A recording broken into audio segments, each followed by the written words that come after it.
1.500 fragtskibe og olietankere hjælpes årligt i land på Aarhus Havn. Derfor er der altid nok at lave for havnens lods. Altså, der kommer jo skibe fra hele verden her til Aarhus. Og det er klart, at der er ikke en stor procentdel af dem, som har været her før. Der er mange, som ikke kender farvandet og ikke kender havnen. Fordi vi kender jo alle forholdene herinde og kender hele havneområdet. Altså, jeg kravler ombord, og så går jeg op og finder kaptajnen op på broen. Og så forhører jeg med ham, hvilke ting han ønsker, og jeg skal hjælpe ham med. Altså, jeg er rådgiver ombord. Men nu skal jeg desværre op ombord.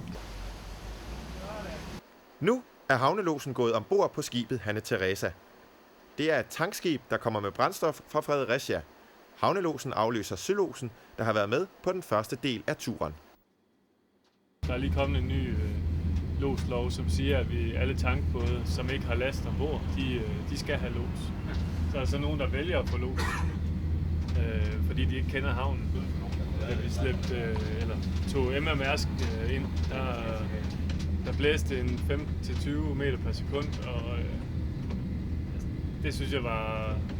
Det var en af mine første ture, og det var en lille smule sjovt at kravle op ad siden på sådan et monsterskib på 400 meter, hvor man simpelthen bare hang fuldstændig sidelæns på grund af det store vindtryk, så holder man godt fast.